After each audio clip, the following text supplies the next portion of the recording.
All right, let's kick it off. Thank you, everybody who is joining us today for this webinar. Welcome to the How to Validate Your Idea Entrepreneurship series, the first in the series for today's webinar. And we are the Mississauga Business Entrepreneur Center, MBEC for short, which you probably already have known.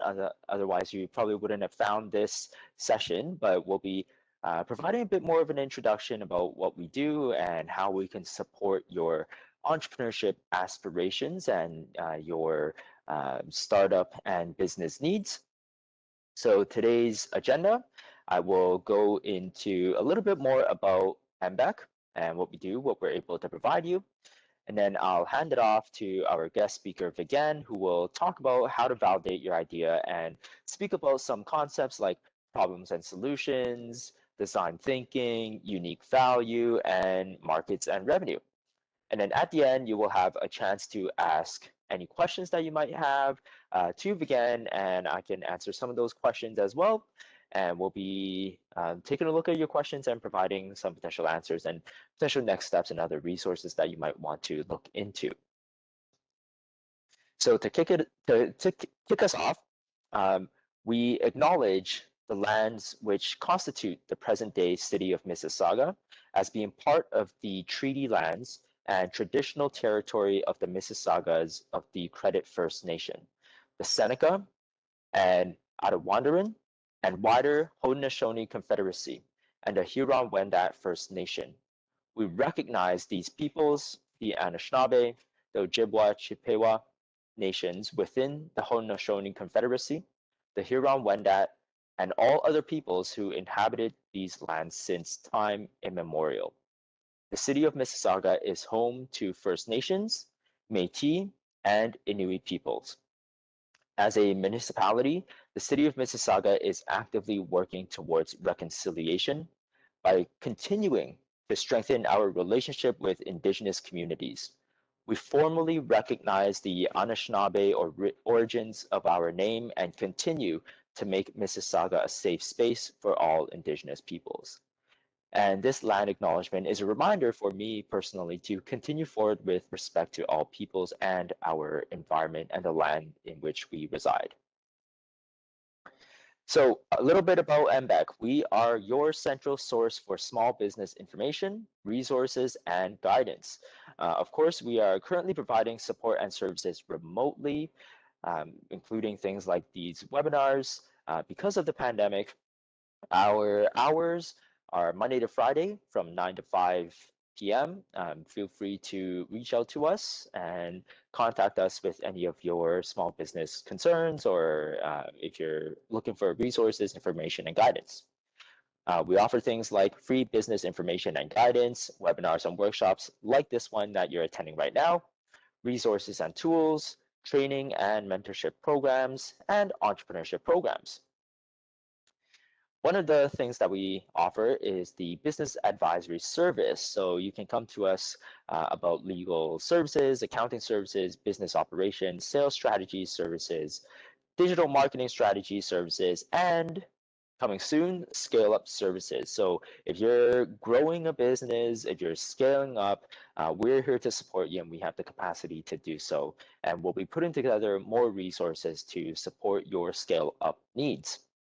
So feel free to find more information at thefutureisunlimited.ca/small business/business advisory, and don't hesitate to reach out. Another program that we have is the Digital Main Street program that offers free digital assessment of your business. We help to enhance your online business presence and provide free one-on-one guidance, resources, and recommendations on growing digitally. So you can find out more and reach out to our digital service squad at mississauga.ca/digital main street. And another program that we have coming down the pipeline is Starter Company Plus. This program is opening applications in July, so keep an eye out for potential to access free training and business skills development, free mentorship and guidance, and an opportunity to apply for program grants of up to $5,000. So really great stuff coming up. The applications, again, are opening in July. So follow us on social media and check back on our website to learn more and apply. And other training webinars and workshops. So you can visit the link here to access the upcoming events and webinars and workshops, and also the recordings from past webinars and workshops if you want to check back and revisit some of the content and some of the webinars that we've hosted. And this current webinar is part one of a series of three to help startups and scale up companies. So our part two and part three will be focused on intellectual property like copyright and patents, and also on funding, so grants and loans and investment and the differences and how to access them. So the part two and part three are coming in the fall, so keep your eyes peeled on our upcoming events, webinars, and workshops to learn when they're going to occur, and we hope to see you there. And of course, we have people on our team. So I'm John Lam. I'm the Entrepreneurship and Innovation Specialist. And if you are looking to create a startup or you're looking to scale up an innovative company, feel free to reach out to me. I'm here to help. Susan Lovelace is our small business consultant. If you have a small business or a small business idea and you're looking to grow perhaps a storefront, then Sue is the expert that you want to reach out to. And Laura Dunkley is our digital marketing consultant, our digital marketing expert. So if you have any questions about digital marketing or marketing in general, feel free to reach out to Laura. So we are here to support small business and to help you succeed. Here is MBEC's contact information. Again, feel free to reach out. Do not hesitate to ask us anything about your business and about any of the programs that we have coming up. Our speaker for today is Vigen. You already see him on camera. Vigen is the president of New Binary Ventures. You can check out more about his company at that link, newbinary.com. It's a full-service venture and product development company providing advisory services to early-stage startups, small and medium enterprises, and educational institutions.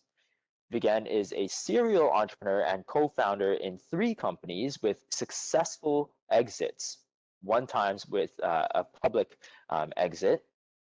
And Vigen has diverse experience in technology development ventures, as well as expertise and resources to help partnering individuals and organizations to navigate risk through all stages of growth. So we also welcome Vigen as our entrepreneur in residence at the Mississauga Business Entrepreneur Center. So you'll be seeing Vigen a little bit more as well. So feel free to reach out to ask Vigen anything and contact him for support. So without further ado, I will now turn it over to Vigen to begin his presentation. Wonderful. Thank you very much, John, for that kind introduction. Hello and good morning, entrepreneurs and entrepreneurs. My name is Vigen Nazarian, and I am looking forward to presenting to you some high-level concepts to help you with your interest on this topic, how to validate your business idea.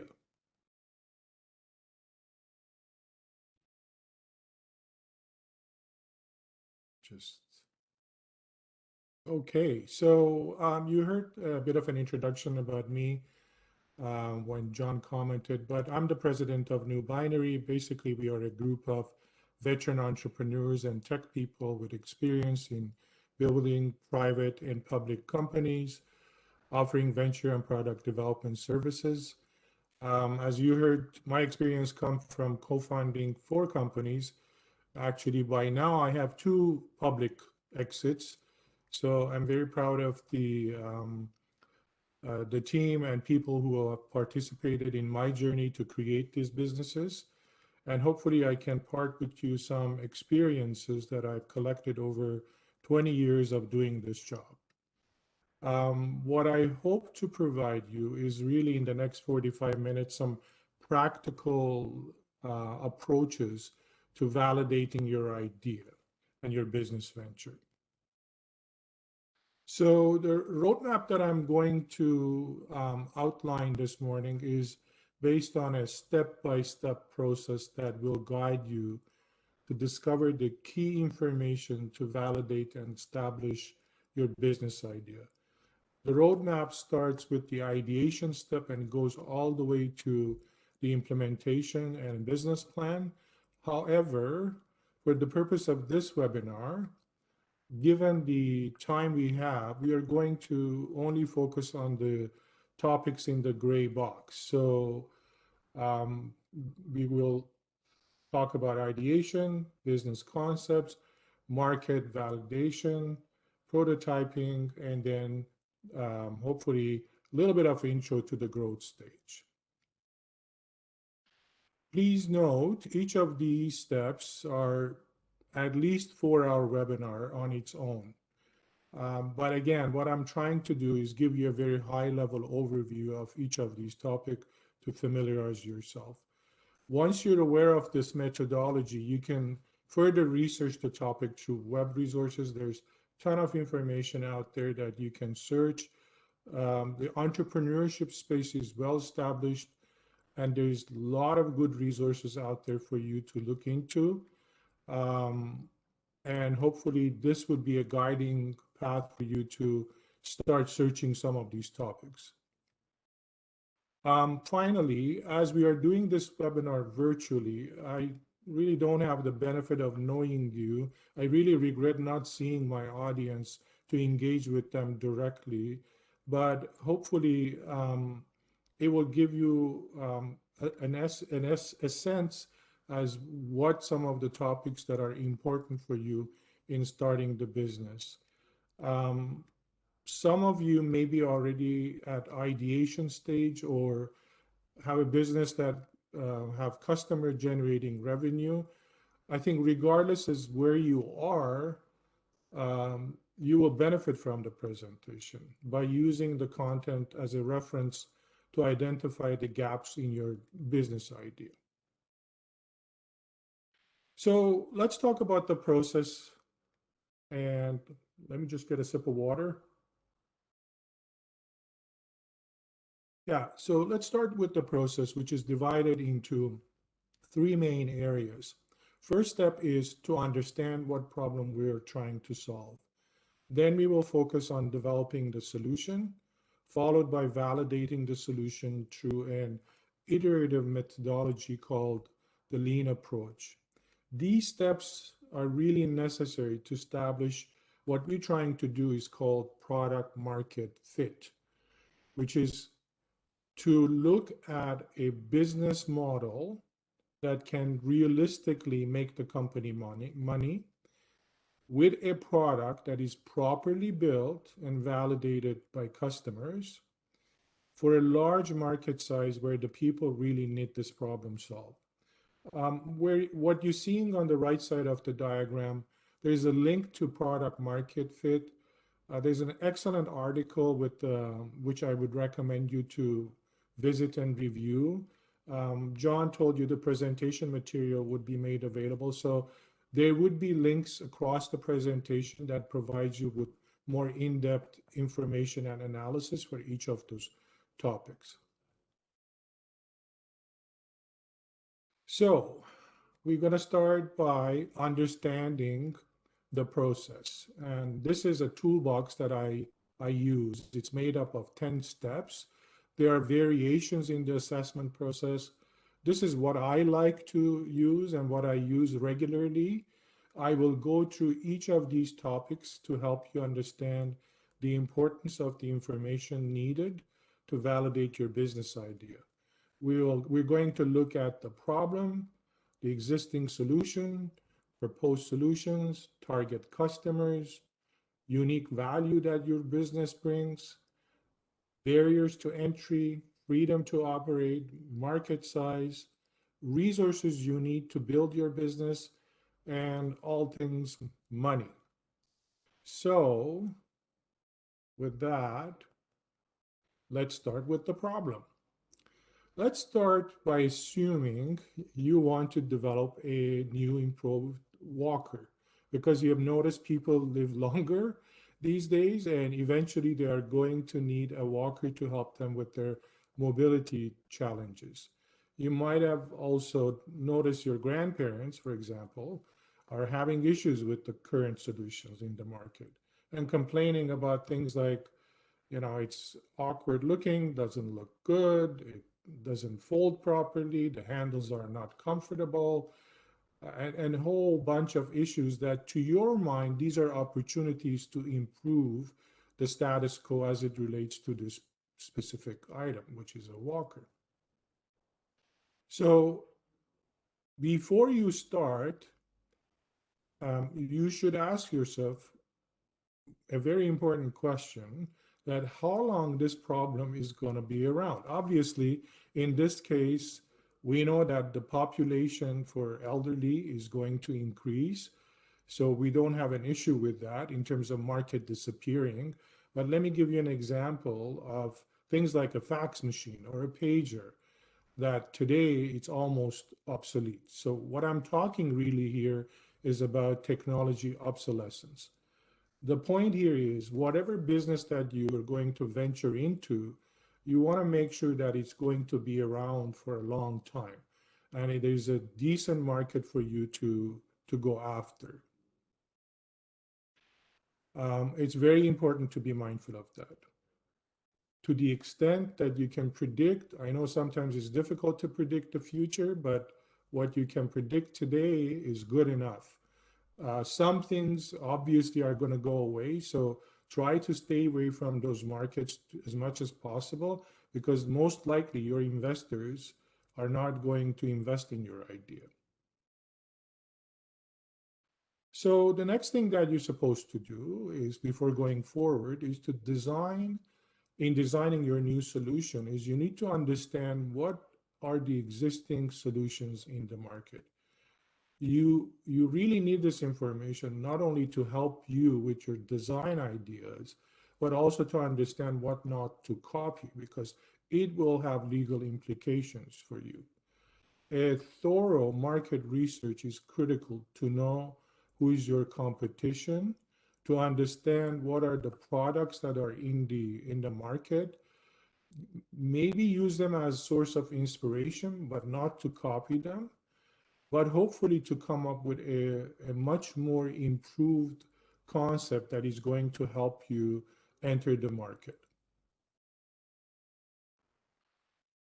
So after understanding what the problem and opportunities are, and what are the gaps in the market are, you can now develop a better solution for your target customers. A well-established methodology that you can use for this purpose is to use the design thinking approach. Again, you will see a link there in the blue, a ton of good information out there for you to learn about it. But in essence, the design thinking process is something that will help you understand from the user's perspective the needs and requirements for you to design the process.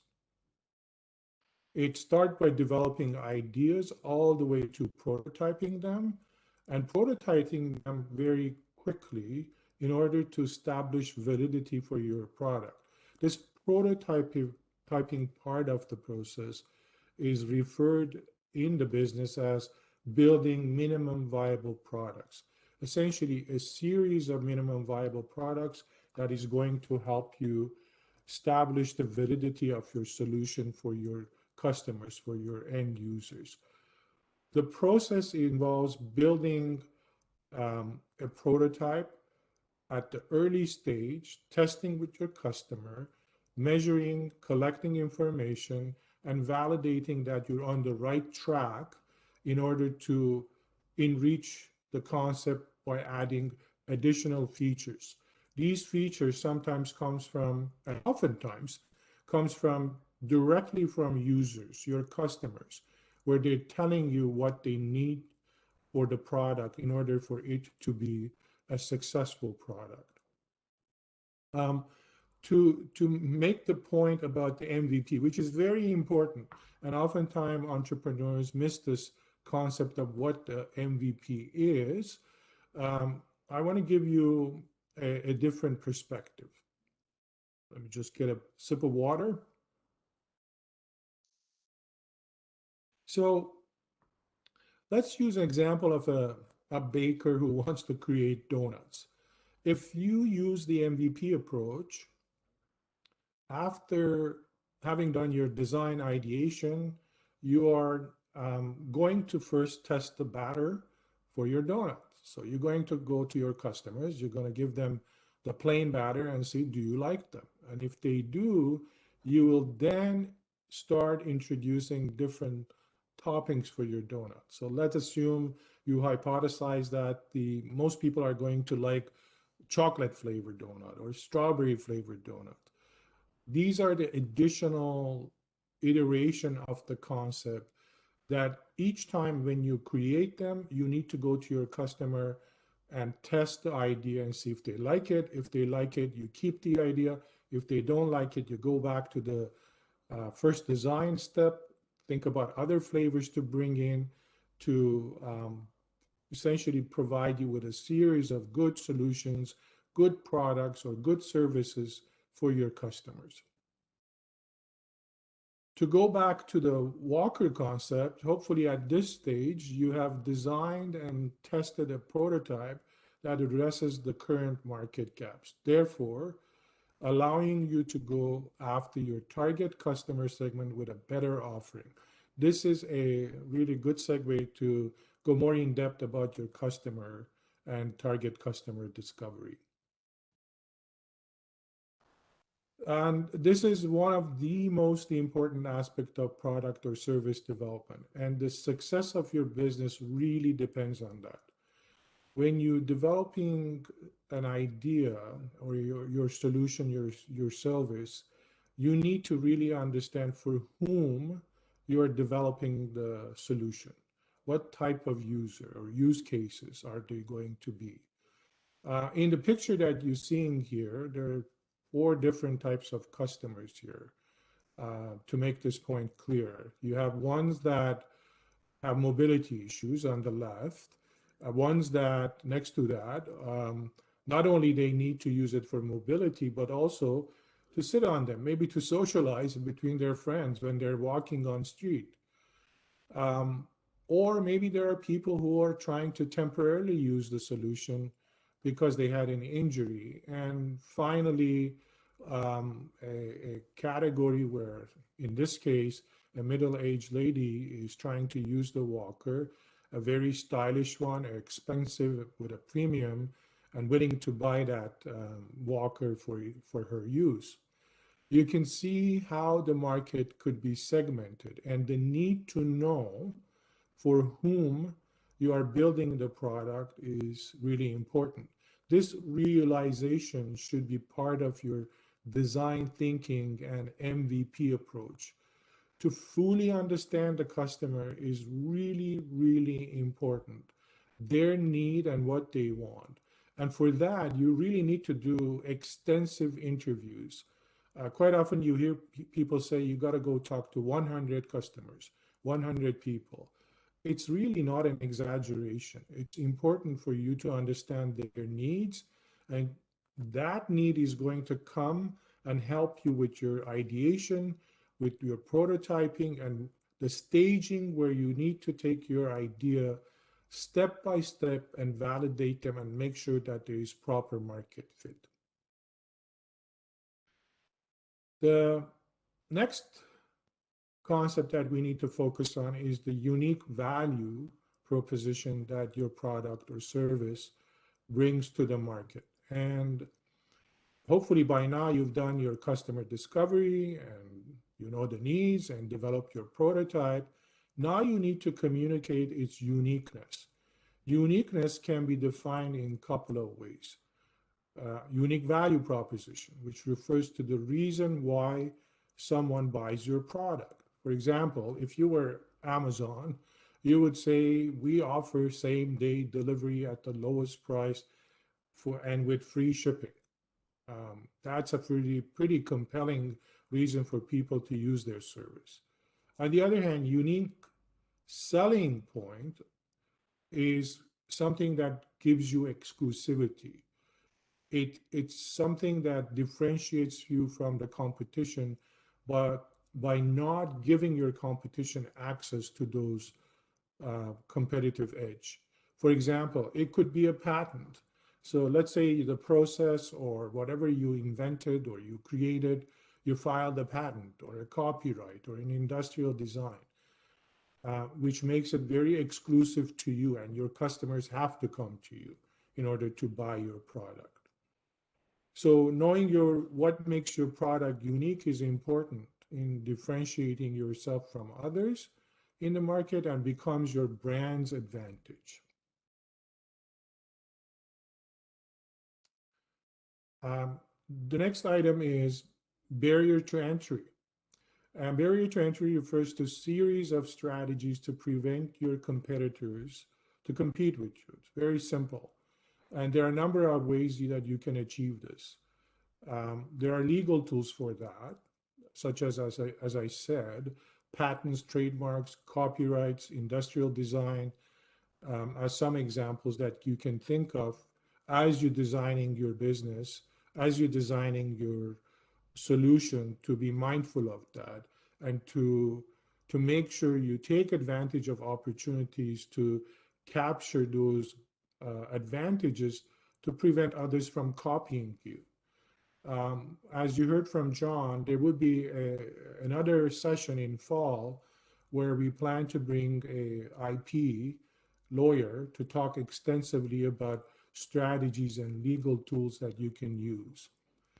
Um, I also want to say that strategy or a barrier to entry strategy is not always based on legal tools. Sometimes it's based on brand loyalty. Sometimes it's based on supply chain. Maybe you have a very exclusive source for your product. In the case of the donut, I mentioned the chocolate. Let's assume you had the only source for chocolate, and therefore you can offer your customers chocolate glazed donuts that others can't. So having an exclusive supply chain is another way to help you compete in the market. Cost or some of the trade secrets or know-how that you can bring in building your product is another way. The picture that you're seeing here is actually from a vacation time that I had a couple of years ago. I was at a little town in New Brunswick called Meductic. If you ever go through New Brunswick, make sure you stop there because the Sabian um, company, which produces the cymbals and musical instruments, is situated there. And I remember I and my family were interested to tour the facility, and we went to the office and they said, "Hey, can we look at how you guys do the manufacturing process?"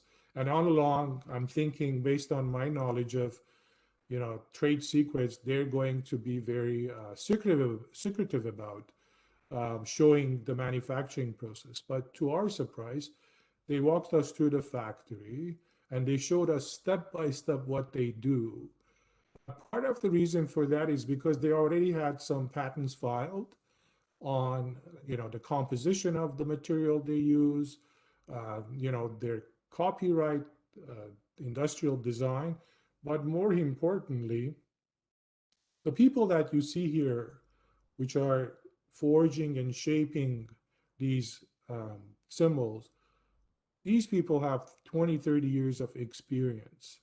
So the know-how and the art in making something, also it's a very valuable entity that you can help to protect from being publicly available. But the approach, the way, some of the details that is not obvious to me or was not obvious to me, it's there, but it's something that it helps their business to draw customers to them only. The next item is freedom to operate. And this is somewhat related to the patent world, in fact, quite a bit. But it basically means whatever that you're trying to bring as a solution to the market, you want to make sure you're not copying someone else's idea or products. Typically, in this space, we're talking about patents or copyrighted stuff or industrial designs. And it is very important to pay attention as of your competitors that you know who actually created what type of intellectual property tool that prevents others from accessing or copying their solution. Quite often, this is the single point of failure for businesses where you may invest time and money in building a concept and then later on finding through a very simple search in Google that this concept was, let's say, patented, or the name you chose was copyrighted, or it's similar to some other name. There are some good tools. Again, each of these pictures that you see for sources of research, Google Patents, Canadian Intellectual Property Office, US Patent Office, and World Intellectual Property Organization, there's a link behind them. If you click, it will take you to their search page, and then you can start searching using keywords to find out if there are similar concepts out there. But to be honest, if you are putting time and money to invest in a venture, it's good to engage a patent agent or a lawyer to help you with your searches, because finding things that are similar and deciding that they're not close enough from your perspective may not be the right um, opinion. And that opinion has to be validated by a legal lens. The lawyers, the agents are able to say whether you're hovering too close to an idea in terms, let's say, a copyright or use of a name or a name in a website, or more importantly, things like patents. And that can really be problematic for your business. So make sure you do your homework. Know if there are other rights, patent rights, licensing rights that you need in order to build your business, because the last thing you want is to build something and then realize that you can't operate, and therefore the reference to freedom to operate.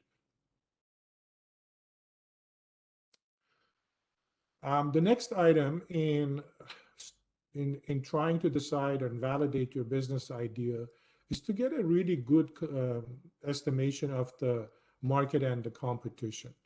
And there are different tools for you to do that, but essentially a basic market research is needed. And a basic market research is needed in order to create, or not create, but to develop a set of numbers that shows how big is the market, the total market, which we refer to as TAM, the total addressable market. And then within that big market, which segment you're going to go after, which is the segment that you're going to directly sell to. And finally, an attainable market, something that you can achieve to sell in that segment realistically and more likely over a period of 1, 2, 3 years, showing to yourself and to your investors that over time I can achieve X dollars of sales. For you to come up with the TAM, SAM, and SOM, there are a couple ways you can do market research. The primary way is this is based on information that already exists. The other way around. This is information that you need to do in-depth interviews. You got to do surveys. When you go to talk to 100 customers, you want to collect this information. You do focus groups and you go and tap into social media, but it's very hands-on. You're really going out there, talking to people and collecting the data. On the other hand, the secondary data, which is an existing set of information which is out there in things such as government statistics, web pages, industry associations, trade publication, company websites, annual reports. More importantly, if you're lucky, if you can find a market research report that is affordable to buy, because most of them are very expensive to buy. But this information is also very important for you to make that estimation in the market. Collectively, all of this information in terms of how big is the market, what sort of products are sold, what sort of market share these products collect, will help you with your go-to-market strategy. And your go-to-market strategy is really to understand what targets you're going to go after, which ones you're going to go after, what product or what version of your product you're going to bring to the market, what sort of offering you're going to design in terms of your marketing campaign, what's going to be your social media campaign approach, and so on. Again, the diagram you see here has some in-depth information, and there's a link attached to that that can help you do a little bit more reading on the concept of go-to-market strategy.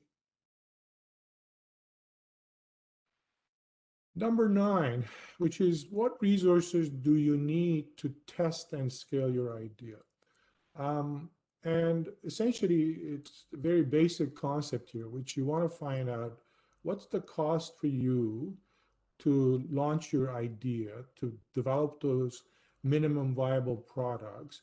You want to know also, as you go through building your minimum viable product, which usually escalates in terms of cost, at what stage, what type of money you need in order to support the testing and iteration of your product.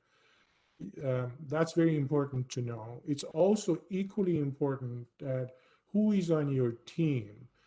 Some entrepreneurs may have an idea that they want to start and they don't have any others team members to come and join them.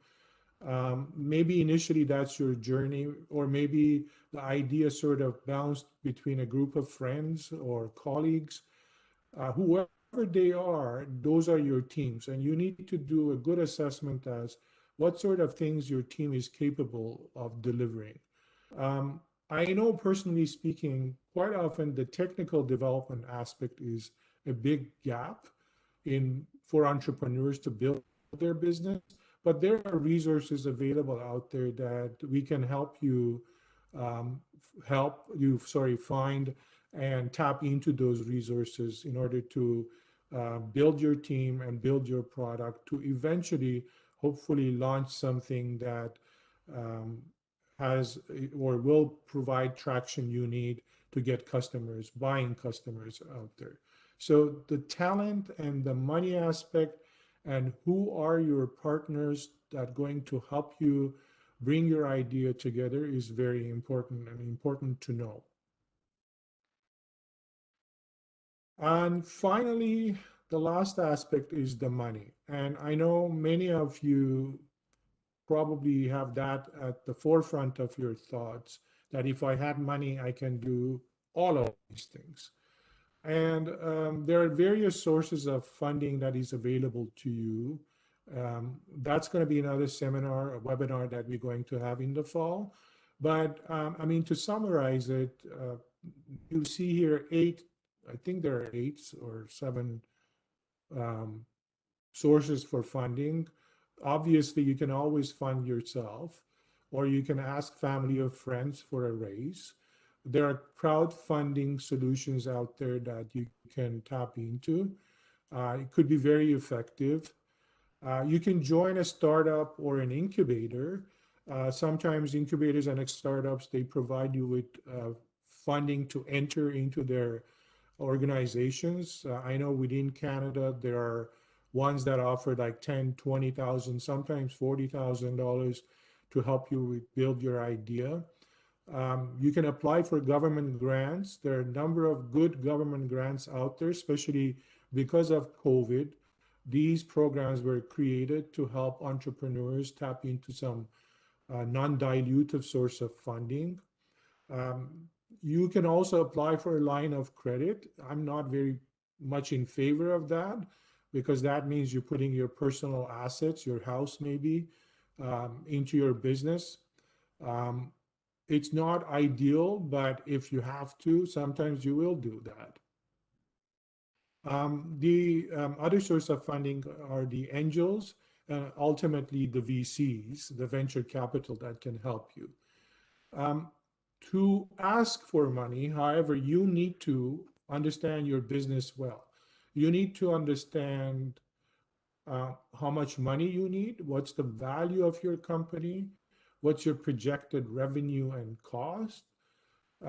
You need to show these people who are your investors, sorry, your shareholders, and also who are your investors, especially for follow-up rounds. The table that you're seeing here, which is projected revenue and cost, which is a very standard way of capturing some of the details for your business. It looks intimidating. There are some web tools that can help you and guide you with that. I don't have it in this presentation, but I'll see if I can find some links for you to be able to go and study it. But if you look at revenue and cost forecasting or pro forma, again, there are a ton of information out there that you can find out in order to build this Excel sheet and start putting numbers. These numbers are assumptions. At some point, they are real, but mostly they are projections and estimation. Um, in creating these estimates, it's important to be realistic. So quite often, I see entrepreneurs, they saying, first year we're going to borrow money for 200,000 and next year we're going to have $5 million revenue. It doesn't sound real to me. If it is, you need to show the numbers, you need to justify your assumptions, you need to show the research that you've done to support your assumptions. So it's a very laborious process. You really need to understand your numbers. This is often an area that entrepreneurs lack and get caught by people who loan or invest money into their businesses. So I'm really encouraging you to spend some time and understand some of the principles behind it. Ton of good information out there in the website that you can tap into it to enrich your knowledge. So what I'm hoping that at the end of all these 10 steps that you're going to go through, you're going to compile a set of very important information that going to help you develop a business plan. And it is really in the business plan that you're going to articulate about the company, you're going to talk about the market opportunity, market analysis, the numbers. You're going to talk about your management, who's going to be in your team, what is your product that you're going to offer, and also your product development roadmap as what you're going to bring to the market at different times. You're going to talk about your customer, why you're going after a specific segment of customers, about your marketing plan, your go-to-market strategy, and some basic logistics stuffs and operational stuff. And finally, your financial plan. This is a more substantial document. It really comes after you do your research. And as I said, if you do those 10 steps under the business analysis, you will have the most of the information you need to develop your business plan. It's going to be based on set of information that is based on today's information.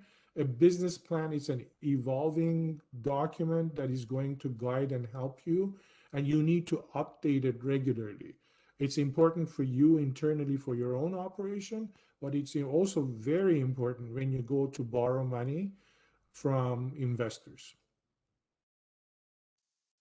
In this presentation, I highlighted some links, and additional to those are some educational resources. So there are some very good resources and videos and write-ups at Mars Entrepreneurship 101. One of my favorite is the Kaufman Foundation. I really like their collection of videos that very simply explain, different principle behind those 10 boxes that you saw. There are some books as starting point for you to consider. Rework, the Lean Startup, which talks about the MVP concept and understanding that and crossing the chasm, knowing where your business is when where are the most critical part in your business that oftentimes entrepreneurs fall into those traps, and sadly we see good ideas not come to fruition and implementation because of mishaps in the process. And one final, I guess, parting set of thoughts that I want to share with you, having seen and having been through myself through various companies at various stages of my life, it's really important to know if this is the journey you want to take and some of the risk that comes with that.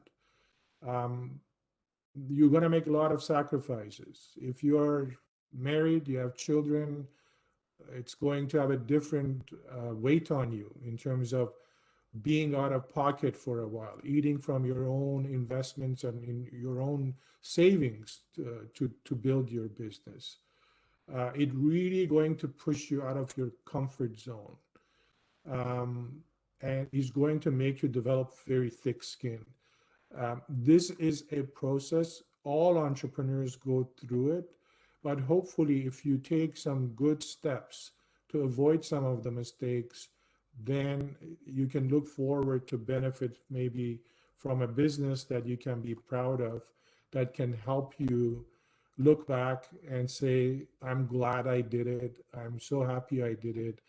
And it's going to be you and your team, and you'll be so proud of it. So I'm encouraging it, but I'm saying go into it with your eyes wide open to know what you're getting into. So that's the end of my presentation. I'm happy to answer some questions now.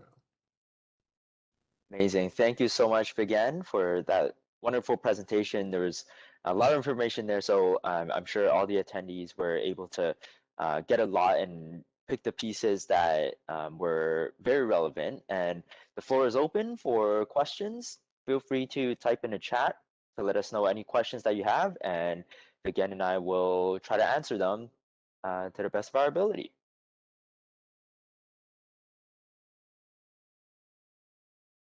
While we wait for those to come in, again, I have a question for you. So, of all the businesses that you've started and participated in, you've laid out this process. What are the time frames to expect, and are there differences, based on the different types of businesses that you've started? How much time do you spend on each stage of this process? That's a good question. And as you can imagine, my answer is going to be it depends. It depends on what the business is. It depends on who the team is, very importantly, and who's surrounding you to help you with that process. So if you do this by yourself, there's a lot of self-discovery, a lot of time that you have to spend, find some of the basic information in relation to each of those steps in order for you to design, implement what is needed at each of those stages. If you're an incubator, an accelerator, you have that advantage that your peers within other companies that might have been through that journey, or those who are guiding you with the programming. And I know many good incubators, accelerators out there, locally even, that are providing you a roadmap and resources for you to tap into. So I think with a lot of handholding and guidance, you can do a lot of time saving and cost savings in order to implement each of those stages in order to answer the questions as you go through this process. I've seen businesses that been through that in 8 to 12 months, which is amazing to me if they can actually get to a point that they have paying customers and already thinking about scaling their business or stepping up to the next level, I got to be careful because people, and you will hear this, as you know, John, people talk about startups, people talk about step ups and scale ups. Each of these stages for a company is a different thing, it's a different animal. And you need a different kind of team, different type of expertise, different amount of money to be able to support the development of the company um, process. Um, so it's it's be ready to spend months in each of those stages. Most likely, you're going to have your first paying customer no sooner than 12 months. If it's a tech type of a business, of course, when you go to more complicated ventures like life sciences, you're talking years before you can generate revenue. And it's way more complicated. It requires regulatory issues, passing through hurdles and tests. It's just way more complicated. So, depending on who you are, what type of venture you're going after, it could vary. Yeah, that's great. It really gives that perspective, that of how long and how much work actually goes into it. And another bullet to add to that second last slide, right? That patience is so important because you're sprinting a marathon, right? Yeah. So yeah, that's fantastic.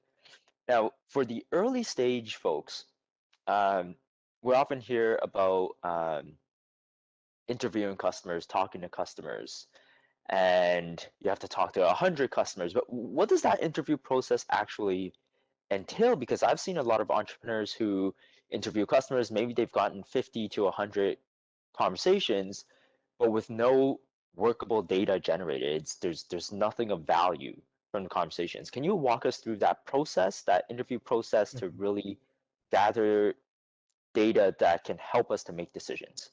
Yeah, definitely. So let's be clear. I mean, when we're talking about customers here, ideally you want to talk about customers that are representative of your demographic, representative of the segment that you want to go after. And they are the type of customers that will give you the time of day to spend the time and interview them. So when I say you have to interview 100 customers, that means you need to really interview way more than that in order to collect 100 customer based data sets for you to then start analyzing and seeing trends and themes that are going to come from that. A good design um, process is really the key for that. It starts with the right questions to ask. Let me just pull something that I was just reading. I always looking for good sources. There's a book here. I don't know if you can see it. It says "A More Beautiful Question." It really walks you through the how to even ask questions, what type of questions, and whom to ask. This is very important. I don't think one person is going to have the right answer. It's really your team or the group of advisors that are going to help you come up with that set of key questions that you need to ask. And then once you establish that you really need this information to start the conversation, then you engage your customers. And my God, the type of things you will learn from your customer, it's invaluable. You can assume, you can predict, you can do all the imagination you can. There is no substitute until you talk to your customers. They will give you the best ideas for you to make the right prototype at the right stage. So it's very extensive period in the development of your venture. That customer discovery, I would say, takes maybe 90% of your energy in the first 6 months. But it is so important, John, as you said, it's a marathon. So you shouldn't be racing to collect data for the sake of saying, oh, yeah, I interviewed 100 customers.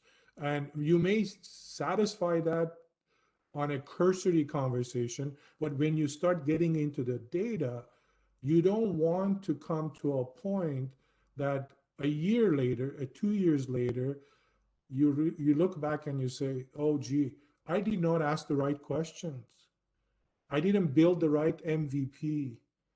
And I spent so much time and money. And now you are really at danger of losing the idea and losing momentum. I think one of the best things to get from those customer interviews is them telling you that you're wrong. Because they can nod and be like, yeah, that's great, but it might not translate to action. So whenever somebody tells you, whenever a potential customer says, yeah, I don't think this is going to work, in my experience with my startups, I've always been grateful for that because it closes off the wrong path, which is so important. Yeah, So we have absolutely. a participant submitted question. So thank you again. That was really useful. I have a product. It's unique and would be geared towards a niche outdoor/camping lifestyle. I'm trying to find a balance between getting it out there to start validating the market and getting it in front of users before getting a patent. I am not sure if I risk potentially exposing it to competitors. Good question.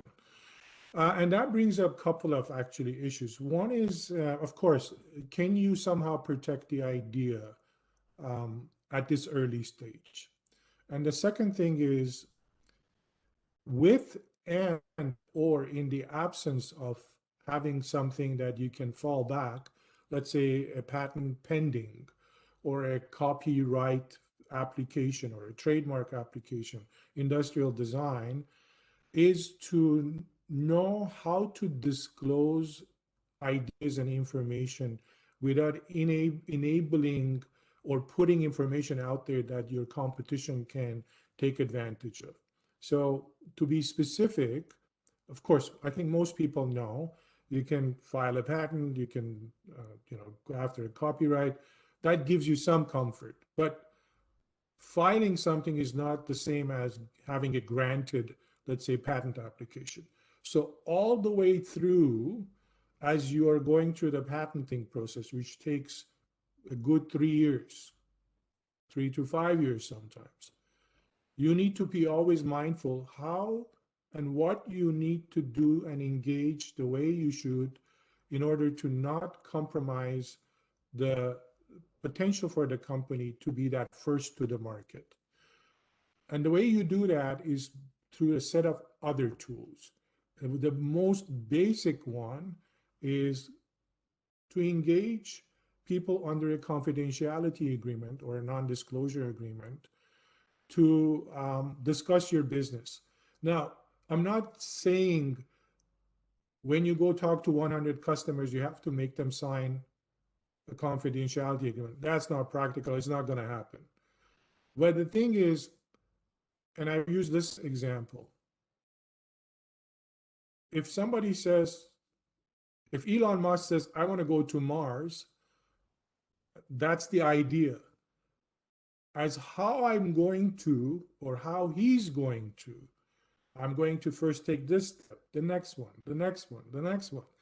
These are each a whole range of detailed information that it's privy to you.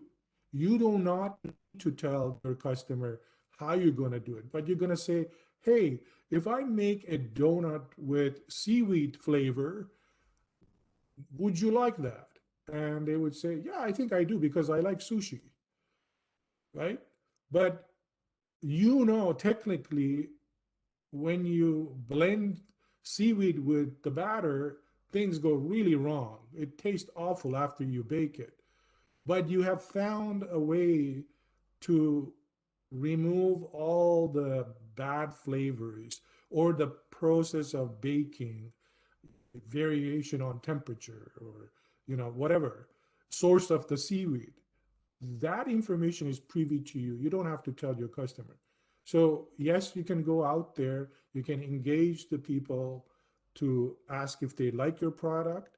You can engage people who are going to help you build your product under a confidentiality agreement or a non-disclosure agreement.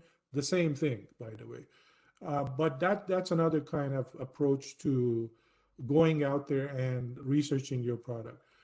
One final thing, and I know as people who ideate concepts, and I've seen it in almost every single case, um, we are very protective of them. We think if I tell this to someone, that's it, they're going to run away with it.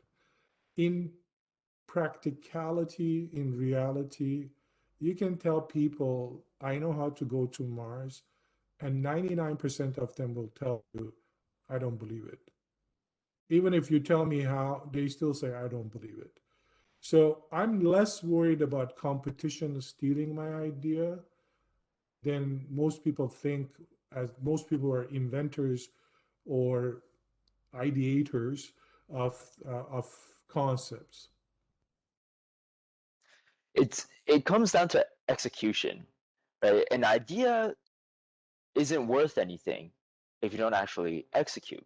And Perfect. how to, right, that you talked about, it's all in the execution. And I was humbled by this in the past as well. I believe that my ideas were very unique and original, and nobody else in the entire world of almost 8 billion people have thought about this. But Yeah, that's not actually yeah, the case in terms of us as a human yeah, population.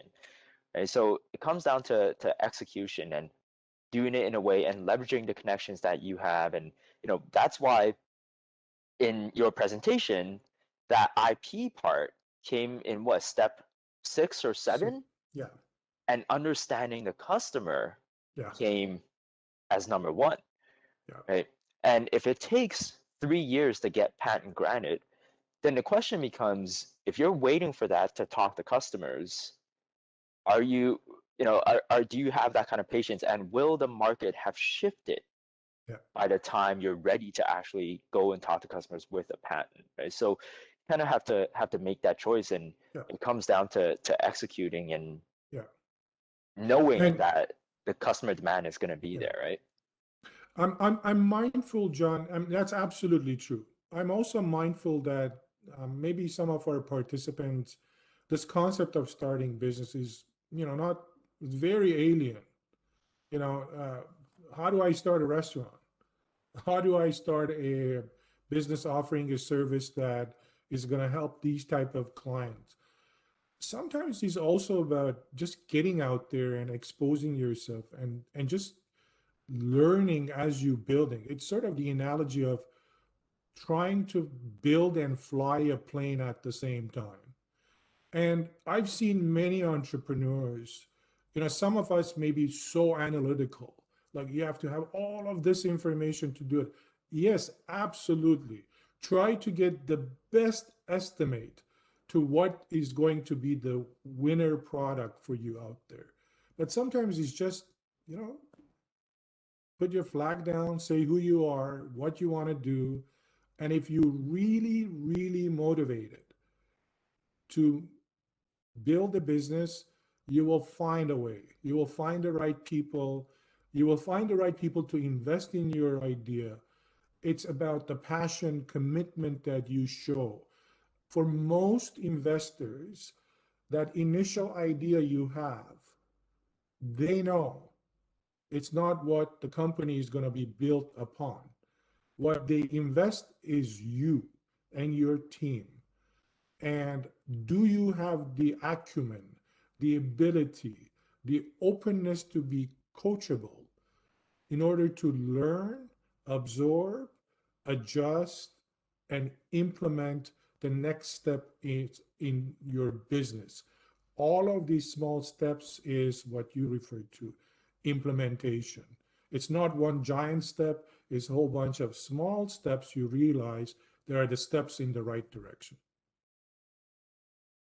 It's like the analogy that I think of is building the chessboard while you're playing the game. You don't have to build the entire chessboard, just perhaps the next step or the next couple of steps, and you have the vision of how you're going to play that game. So, um, get doing. Done is better than perfect. All right, so a follow-up question. I have a prototype and I am interested in manufacturing it. How do you recommend approaching manufacturers or partners? Um, so I would say, first of all, if you have a prototype, um, you should definitely consider talking to a patent agent to see what strategies you can use uh, to make sure you shore up the all the rights that you need in order to get that exclusivity through the patenting process, copyright process, uh, industrial design process, and so on. If you don't have that piece of document, then the next best thing I would rely on, and this is a regular acceptable mode of um, engaging third party enabling partners, and that is to have them go under a non disclosure agreement. Businesses who service to the client, like you, whoever is asking this question, that's their business. The last thing they want is somebody go out there and say they stole my idea. That's not a business model for them to make them viable. Now, I'm not saying trust anyone you can find potential partners, do reference checks, ask them for a client list that you can call, find out what's the process they went through and how professional they are, how much time they spent to develop the idea. Did they give you the best estimation in build and time, or the concept kept changing and changing and changing? Because even if you have a patent filed, you still are subject to these challenges. So knowing who you want to partner and doing your homework to make sure you choose the right partner, the best partner at the best stage where the money you have is the least you can do in order to make sure you don't compromise the opportunity, the venture. I hope that answered the question. But again, manufacturers, that's their business. They want clients to come exactly with those type of questions and needs. And their goal is not only to build that first part, but they want to manufacture for the supply of the part for your business. So some are prototype manufacturers, like they just do the prototyping, and some are, no, we will do the prototyping and manufacture it. Yeah, they have a reputation to uphold Yeah, as well, right? yeah. Hmm. And depending on who you are, I do have a good list of manufacturers you can approach. I've used them in the past. I can 100% confidently introduce them. Amazing. If anybody else has any other questions, please feel free to type it in the chat and let us know. And don't let me monopolize this entire Q&A period because I have a huge list of questions. Now, I want to go to again your section on market, right? On total addressable market, TAM, SAM, all of that. What I often hear is somebody's Googling the market and it's $100 billion, right? So they see a report on Forbes or on StatsCan, estimate the market is $100 billion and it's expected to grow in the next 10 years to $1 trillion. And then the entrepreneur says, well, if I get 1% of that market, you know where I'm going with this. Why is that insufficient evidence to say that the business is going to be successful? It's one of my biggest pet peeves when I hear people pitching their ideas, when they say the market size is a billion, and only if we get 0.5% of that, we will make X amount. And my question always is, fine, let's assume that is what you're going after. Now show me how you're going to attain that amount? Show me. And they said, well, in first year, we're going to have $500,000 income. So I said, okay, but show me how. So the right answer to that is to say, yes, we're going to get 1%, but this is how we're going to do it. We're going to hire 10 salespeople. We're going to go out there in the market. If we assume each salesperson is going to sell X number of units, at each unit being X, with the net profit value of this, then the numbers add up.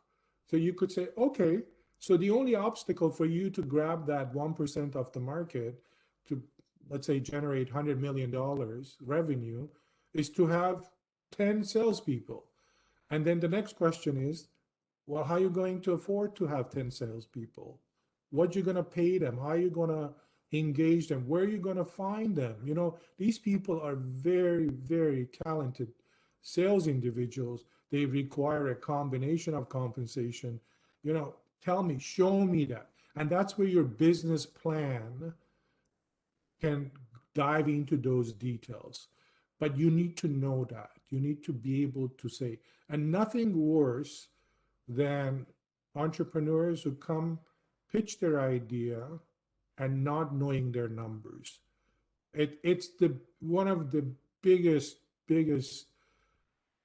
shadows you can cast on the trust and confidence issue on the team and whoever is presenting, which is typically the founder in the company or the CEO, the president.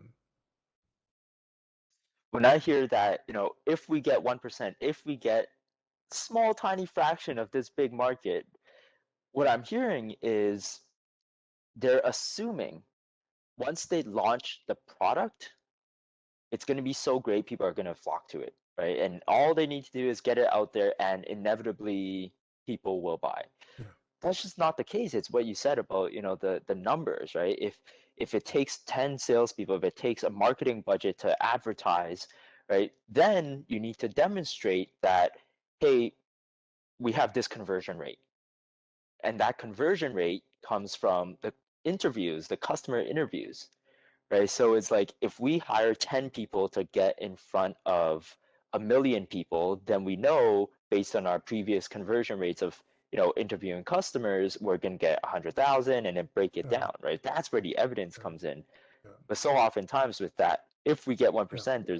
there's none of that being done, right? Yeah. One thing I want to add, John, is to also point to the fact that it's incredible. Sometimes you go through all of that process. You bring the best of the best. You ask them, let's say unlimited supply of lawyers, consultants, smart people. They come together, they put a concept forward. And if you look back in the market, see how many products use, and we use this as an example, the Coke Classic versus the different flavor Coke that was introduced, I don't know, 15, 20 years ago. Imagine a company like Coca-Cola misfired. They didn't get it right? They did all their research and they said, we're confident the customer will like it. But when you put in front of the customer, and this is where, and I don't know the details, why it failed. Maybe they should have gone through 1 million customer testing as opposed to 100. So on the product side, you can easily fail. We've seen this with Google. We've seen this with BlackBerry. We've seen this with Apple even. We've seen this with, most recently, I want to use an example of a company. Most of you won't know, but a company called Element AI. The most elite team of scientists you can imagine brought into this company with the most elite team of management, or so-called elite. And with hundreds and millions of dollars, and that company couldn't survive past the third year mark. They got it wrong. So I think the lessons here is um, you really, really have to do the homework. And at the end of the day, your customer will tell you if your product is right, wrong, or the right timing. I also seen personally, I know, I can tell you stories. I have thought about ideas, I tried to implement them, and I failed because the market was not ready for it.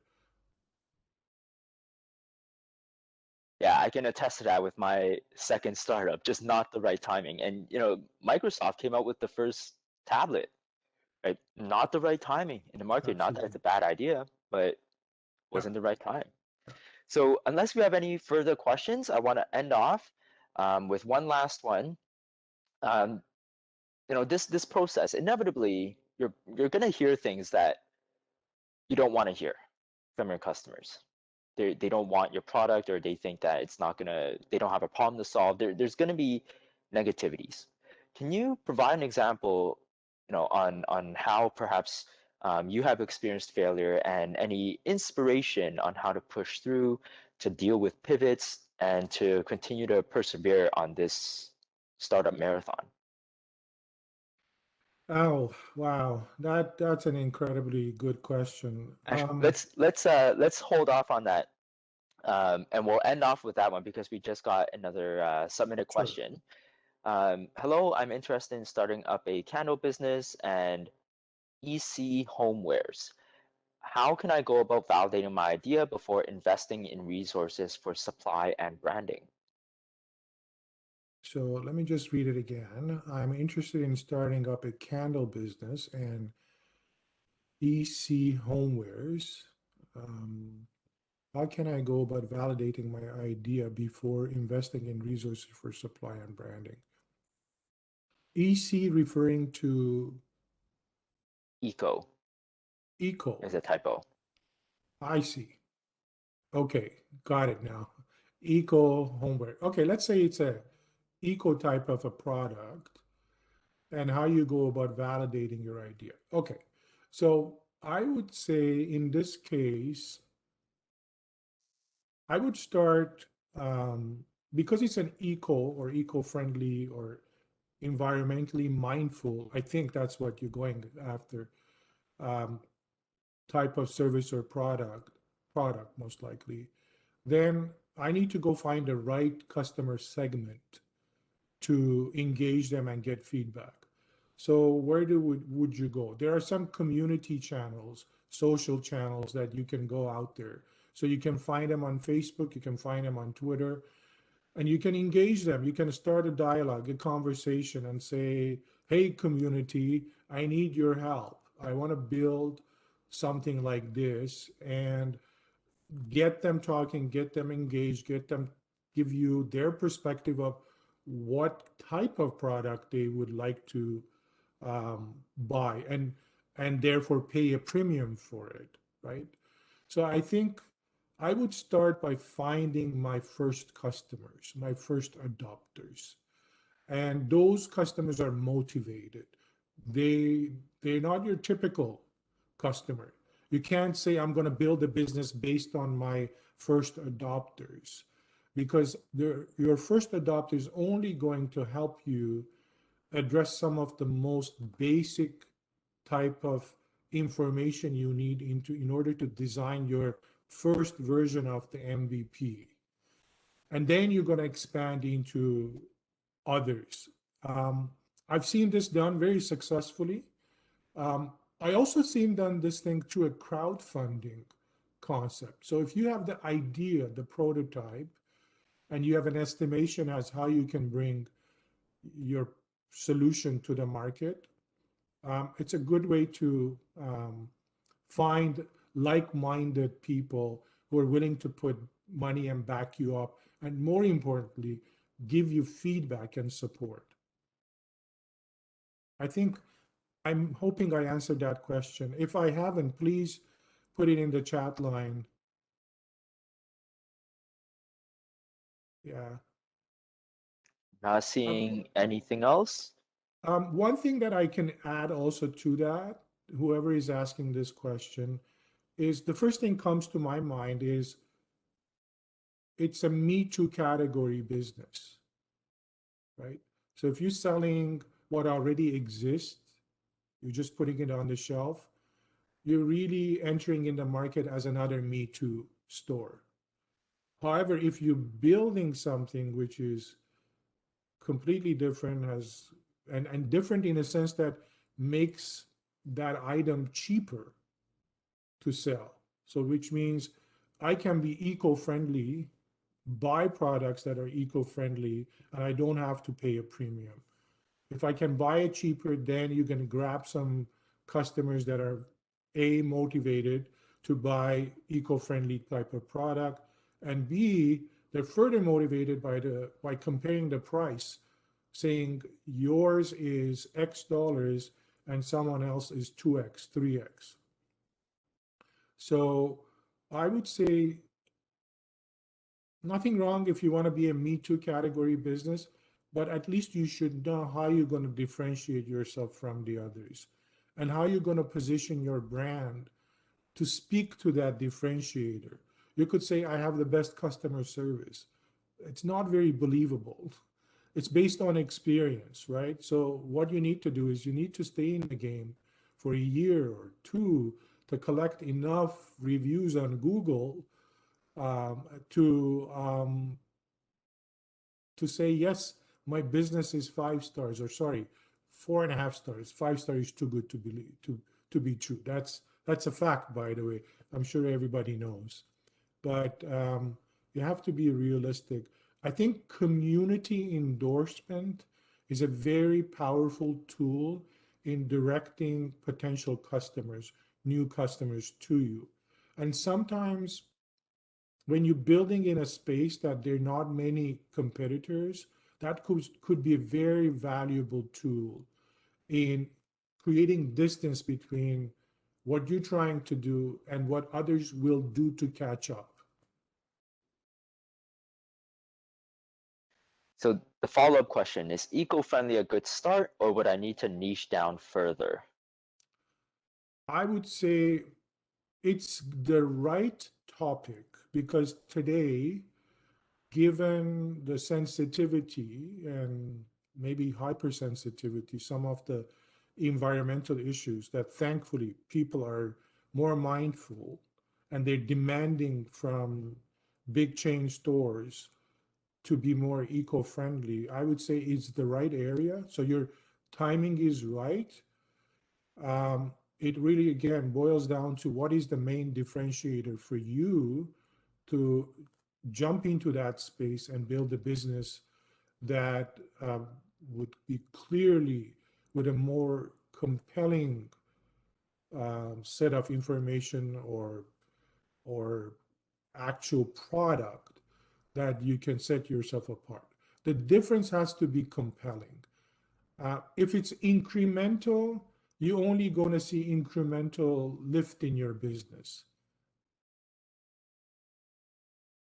So, John, I forgot the details of the question you asked. I don't know if you want. Can you repeat that question again? Yeah, I'll repeat the final question again. We've got about 2.5 minutes, so let's close it off with an example of a failure that you've experienced or something that you've had to pivot through. What inspiration do you have to persevere through this startup marathon? Yeah.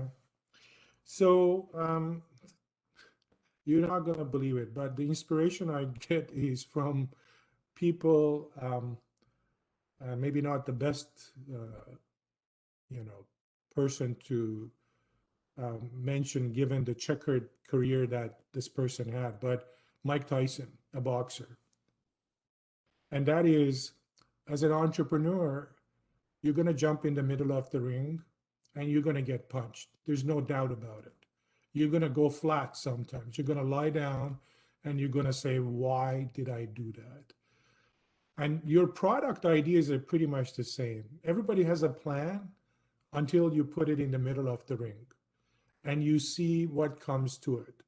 Gets kicked, gets screamed, and you get really disillusioned. And I remember at very young days of my life, I put in the Google line why people are not buying my product.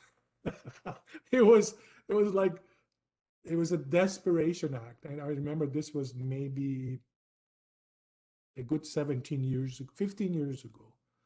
And back then, Google was not as enriched to say, oh, this is the answer. And I frankly think even if you put it today, you won't find the right answer. Short of saying it's part of the journey, um, you need to get up and and move forward. The idea here is failing is part of the process. So you should not get discouraged because you failed. At the same time, you don't want to fail by hitting your head against the wall 50 times, the same wall. The point is you want to learn from those experiences and apply them to your next move.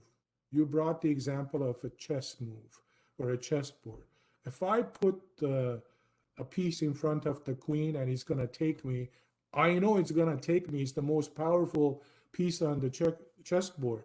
So I need to be mindful of my moves to make sure I move the right item at the right location at the right time as part of my strategy for the game that is my business that I want to start and flourish. Failures will come, no doubt, but you have to know that's part of the process. Celebrate it. Amazing. Embrace it, celebrate it, learn from it. Yeah, yeah. Amazing. I always say in any circle when I talk about myself, I say I made so many mistakes and I've learned so much. And I don't say, I know this and I know that. Definitely. The most that I've learned is through failing and stumbling through things for sure. All right, so we are at our time. Thank you so much again for a wonderful My presentation and pleasure. a wonderful Q&A session. Reminder to everybody who's here, this presentation and this webinar recording will be available after this session, and we look forward to seeing you and hearing from you at our future sessions in the rest of the month of June and also in our future sessions in this series in the fall pertaining to intellectual property and funding. So that is all from us for today. Wish you all the best and hope you enjoy the rest of your day. Bye now. Thank you.